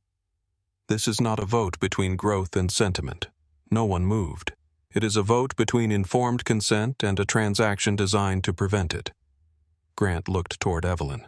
"Maddie is protecting her father's legacy at the expense of the company." Maddie did not deny the accusation. Instead, she said, "A profitable transaction built on concealed information is not strategy." Her eyes returned to Grant. "It is extraction." Evelyn raised the first motion. She moved to reject the Apex Meridian acquisition. A second director supported it. Grant demanded that the vote be delayed until outside counsel could review the appellate opinion. Naomi answered from her seat near the wall. Outside counsel helped draft the memorandum that omitted it. The vote proceeded. 9 directors rejected the acquisition. 2 supported it. The motion passed. A second motion suspended Grant from his role as Chief Operating Officer pending an independent audit. That vote passed 8-3.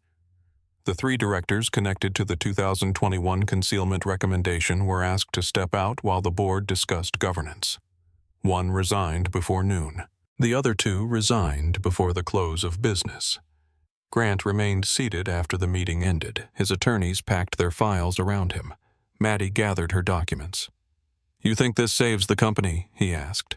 "I think it gives the company a chance to tell the truth." Grant's eyes narrowed. "And your farmer, Maddie, stopped. He will be the first person reporters call when they learn where your legal argument came from. He was not an advisor. That will not matter." Maddie left the room. For several hours it appeared that Grant had been wrong. Apex Meridian issued a brief statement confirming the offer had been withdrawn. Employees gathered in hallways and spoke in low voices. Clinic directors called Maddie's office asking what the decision meant for their locations. Naomi began organizing the independent audit.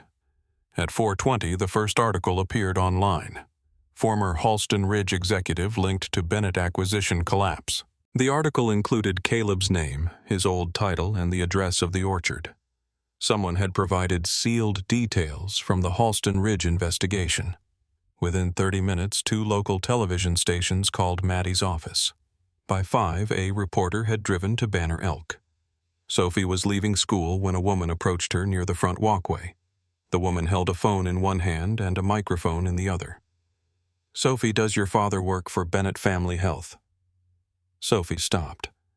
The other children continued toward the buses. "Did he advise Madeline Bennett on the Apex Meridian sale?" Sophie's face became pale.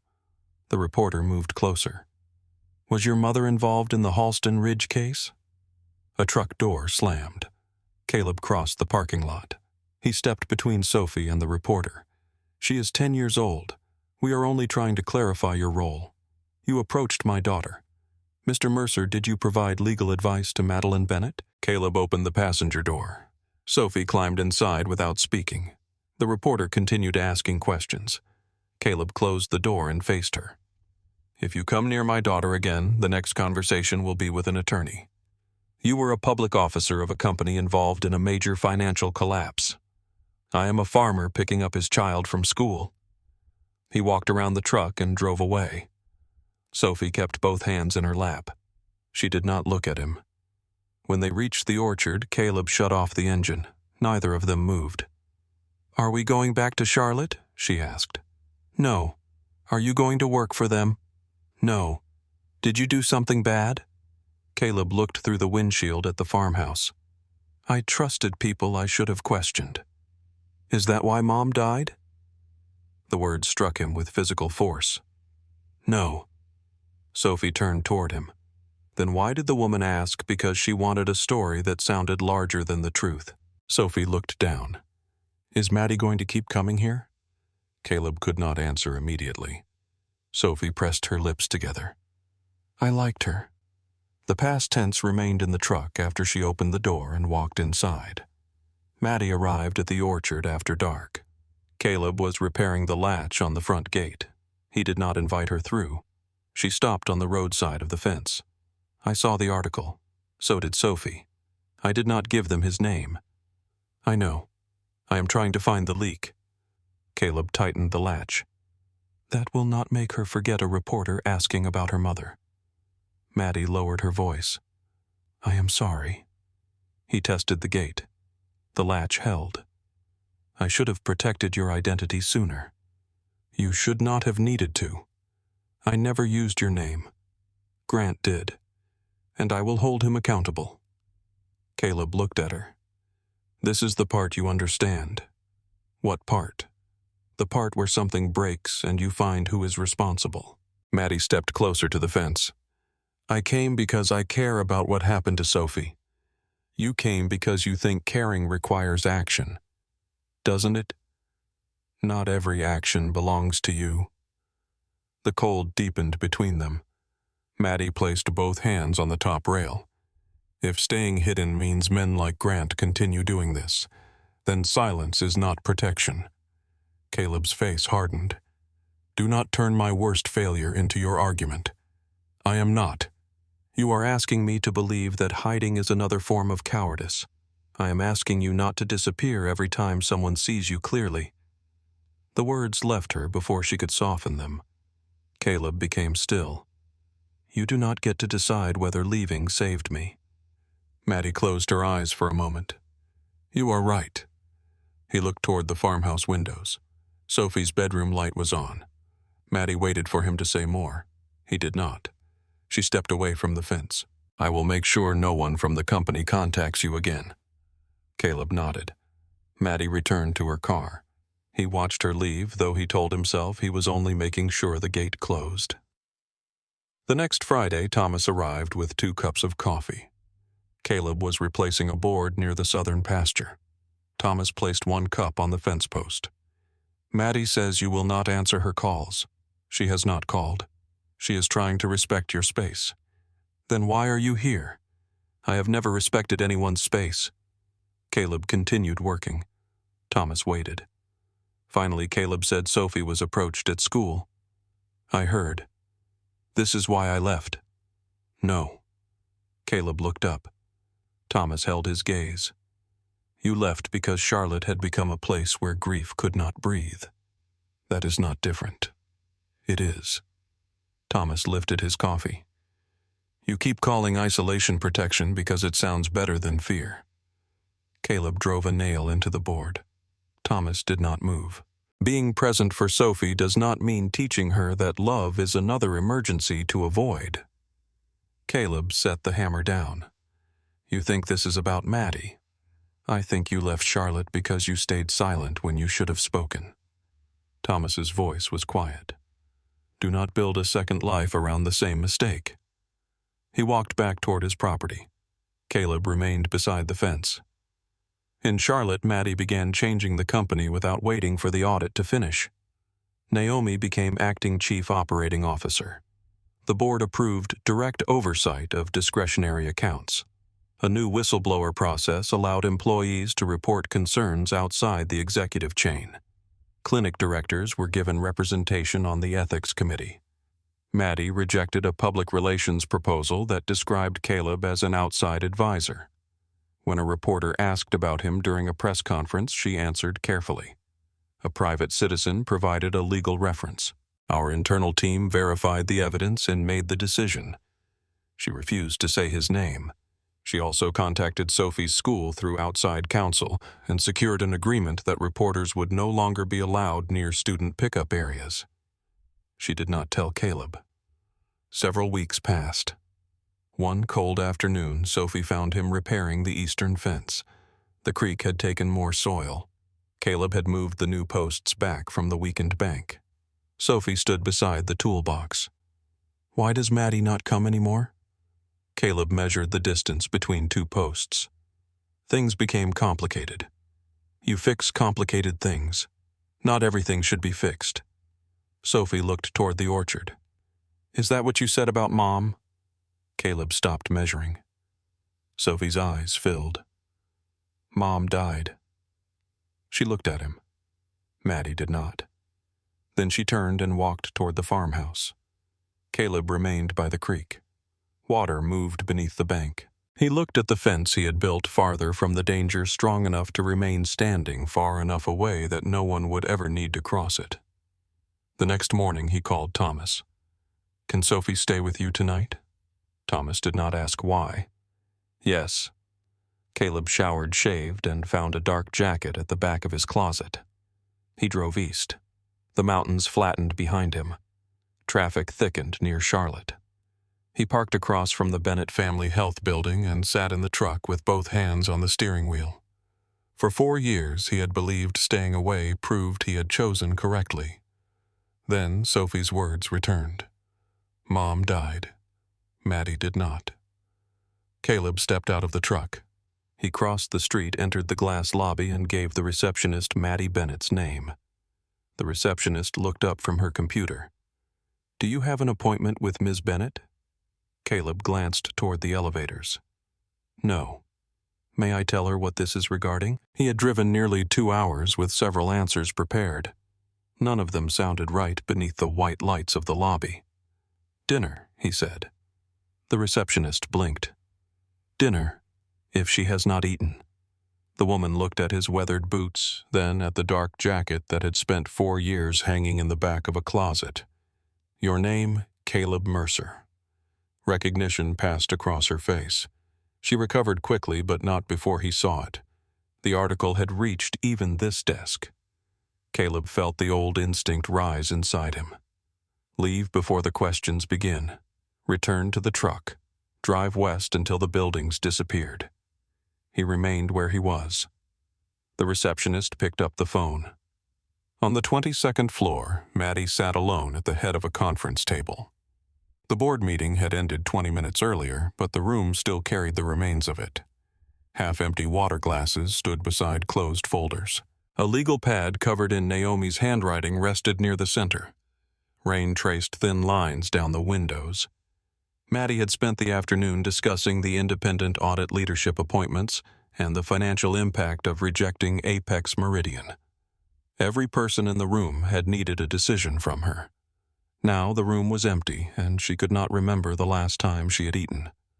Her phone rang. The receptionist's voice came through carefully. "There is a Caleb Mercer in the lobby." Maddie stopped breathing for a moment.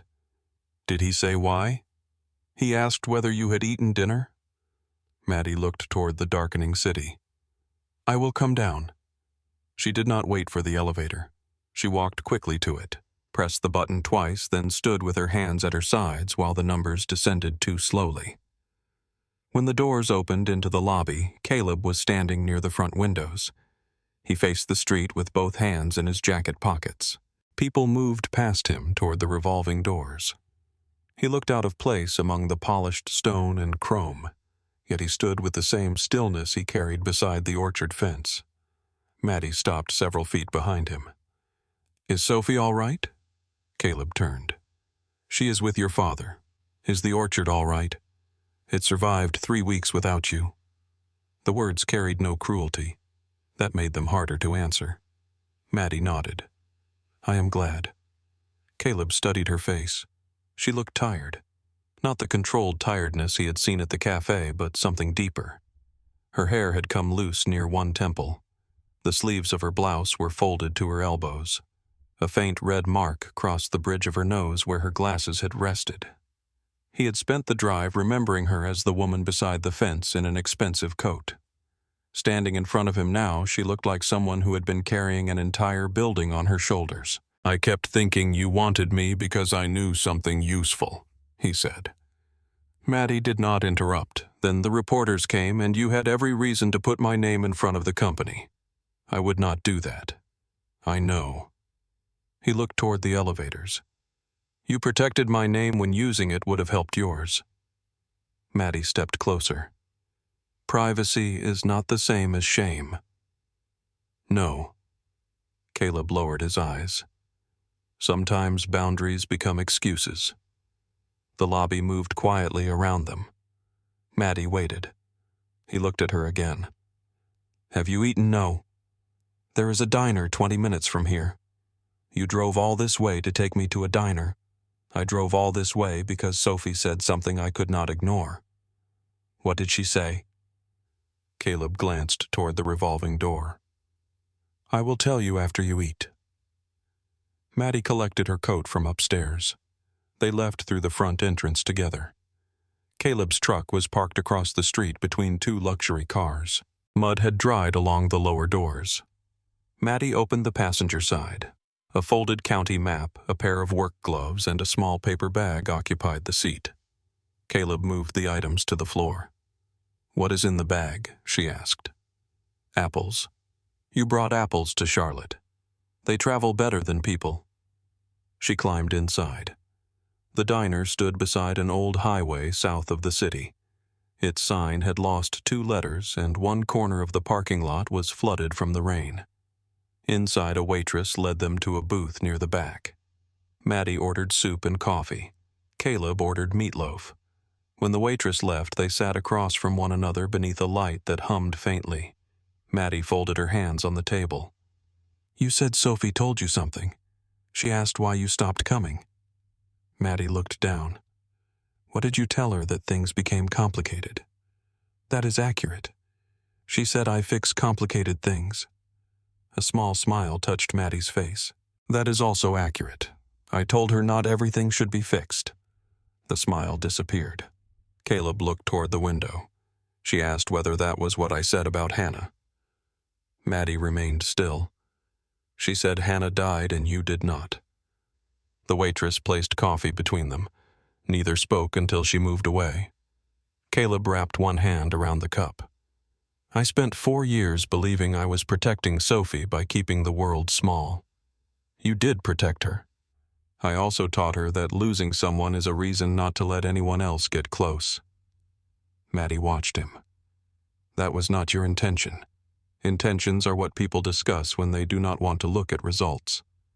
The words sounded like something he had learned in a boardroom and carried into every room afterward. Maddie reached for her coffee. "I should not have asked you to attend that meeting."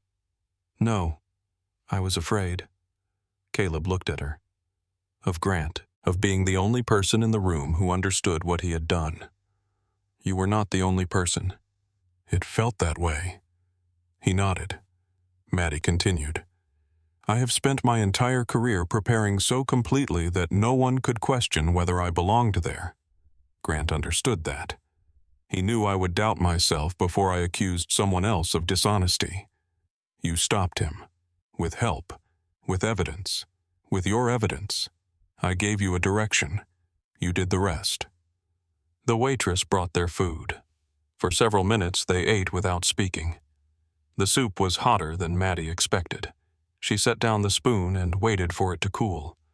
Caleb cut the meatloaf into even pieces. Maddie looked at him.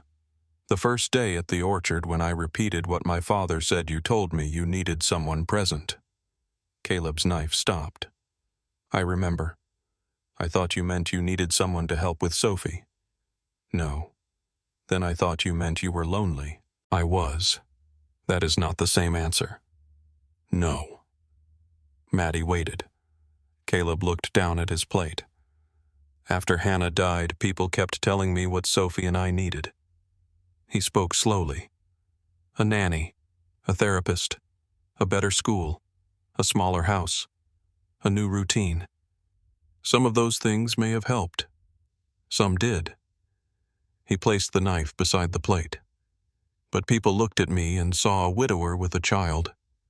They assumed there was an empty position in our lives. Maddie listened. I did not need someone to replace Hannah. Sophie did not need another mother chosen for her. We needed someone who could sit beside the life we already had without treating it like damage. His eyes met hers.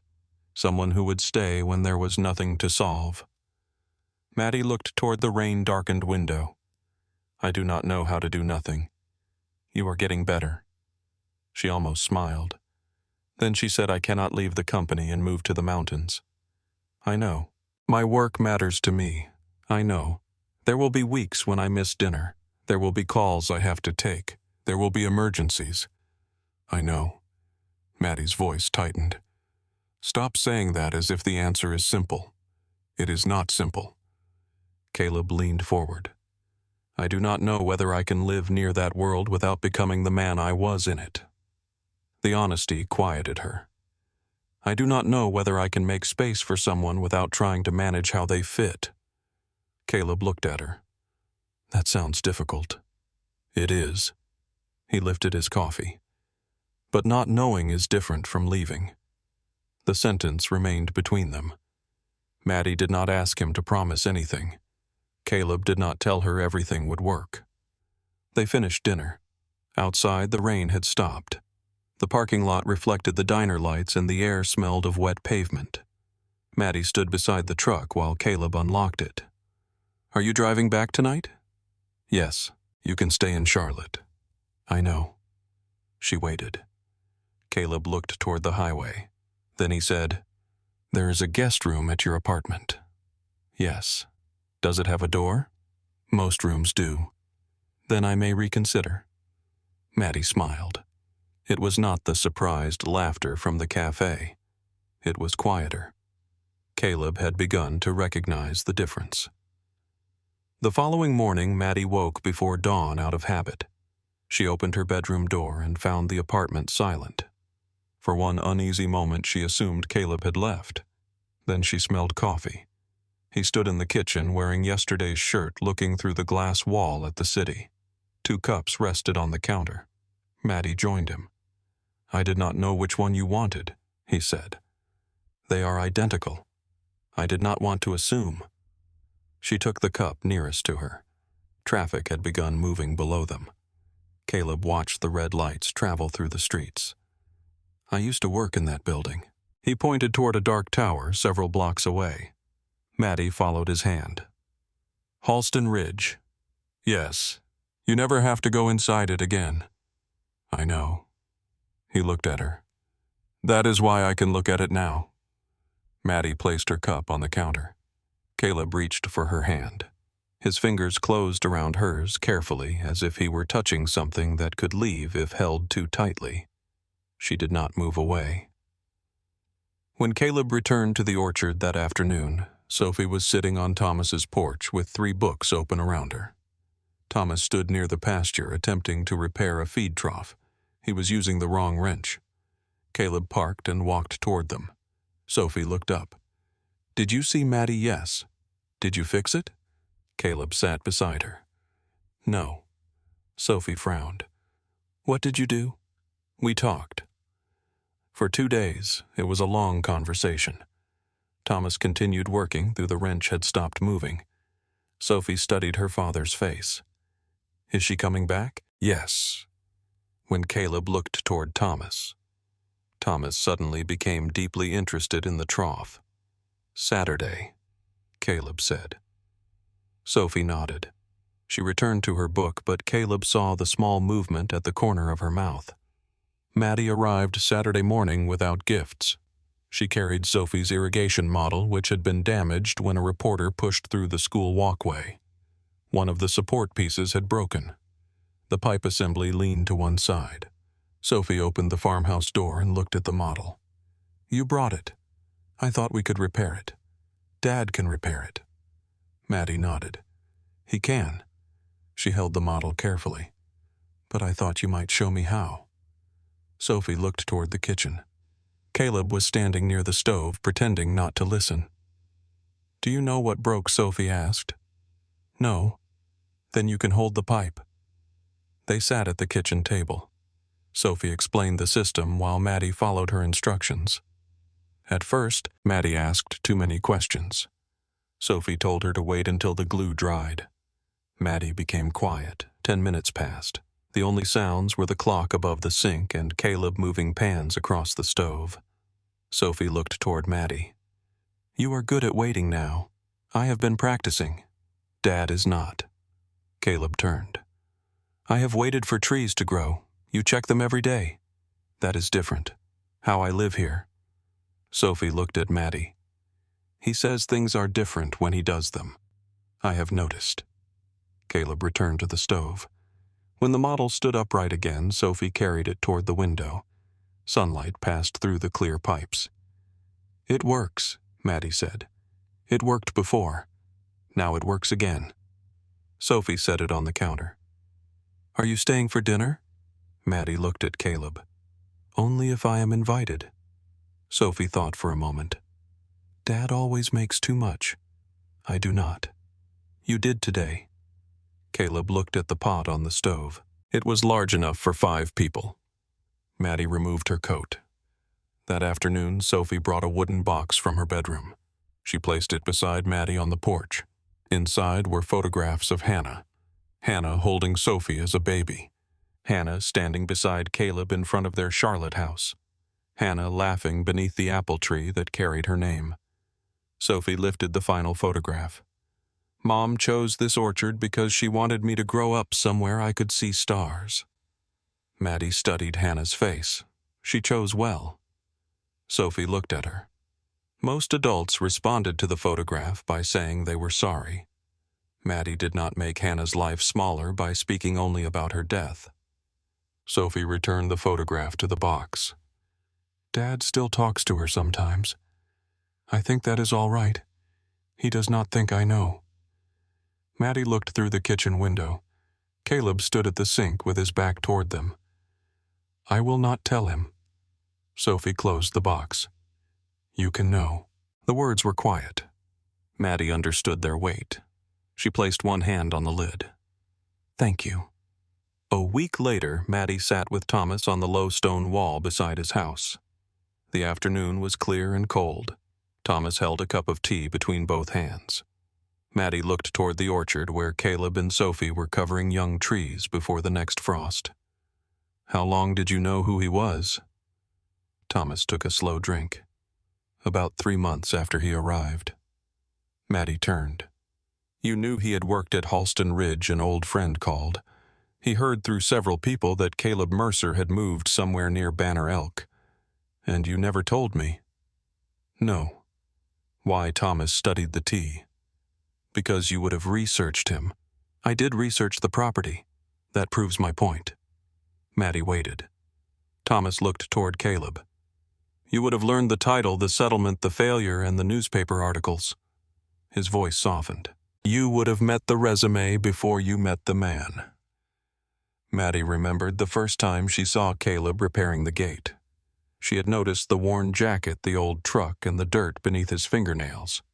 She had decided he was simple because his life looked quiet. "You were right," she said. Thomas did not smile. He only nodded. Maddie looked at him. "Did you really believe he needed a wife?" "No." "Then why say it?" Thomas turned the cup in his hands. "I believed both of you needed someone who would not be impressed by the wrong things." Maddie looked down. "What wrong things?" "Titles. Money. Sacrifice that no one asked for." Thomas followed Sophie as she carried a roll of protective cloth between the trees. He needed someone who would not confuse his silence with emptiness. Then he looked at Maddie. "You needed someone who would not confuse your strength with being whole." Maddie said nothing. Thomas lifted his cup. "And I needed entertainment." She laughed. "You manipulated both of us. I introduced 2 neighbors. You told me he needed a wife. You crossed the fence. That does not make your method reasonable." "No." Thomas looked satisfied. "It only makes it effective." Winter settled across the mountains. Maddie began spending one afternoon each week in Banner Elk. She worked from Thomas's study where the internet connection was stronger and the goats were less likely to interrupt. At first, she scheduled every hour. A board call at 9, clinic reviews at 10, legal briefing at 11:30, drive to the orchard at 4. Over time, empty spaces began appearing in the calendar. She would finish a call and walk outside before opening the next email. Sometimes Caleb was pruning. Sometimes Sophie was doing homework on the porch. Sometimes no one spoke for 20 minutes. The company did not collapse because Maddie watched clouds move across a mountain. At Bennett Family Health, Naomi became permanent chief operating officer. The independent audit uncovered improper payments from Grant's discretionary accounts. The findings were referred to state investigators. Grant denied wrongdoing through his attorneys. The case moved slowly. Maddie stopped reading every filing. The company remained independent. Revenue increased modestly. Staff turnover declined. Complaints fell at clinics where Grant's management policies had created pressure without improving care.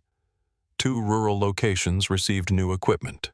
The board added clinic employees to the ethics committee. None of the changes produced dramatic headlines. Maddie preferred it that way. In February, Caleb asked to speak with her about the unused Bennett parcel. They stood at the eastern boundary while Sophie measured the distance between 2 trees. "I want to buy it," he said. "The company parcel." "Yes, for the orchard partly."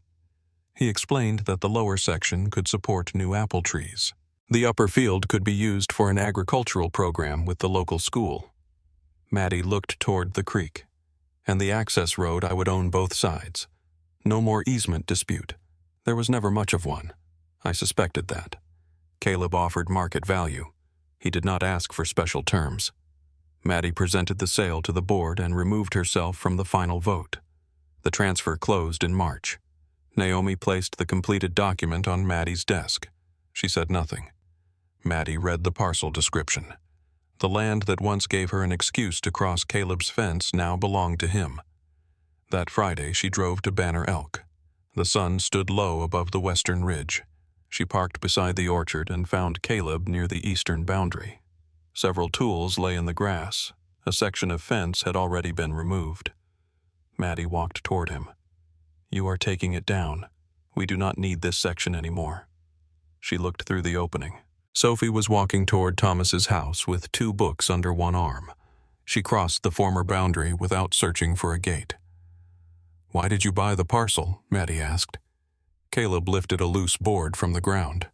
"I told you. The trees and the school program." "Yes. That is not the entire reason." He placed the board beside the others. "The land was creating too many reasons for you to come over." Maddie waited. "I thought I should find out whether you would still come without one." She looked at the open ground. "That was an expensive test. You run a healthcare company." Caleb removed his gloves. "I assumed you respected thorough research." Maddie stepped beside him. The mountains held the last orange light of the day. Shadows filled the creek bed.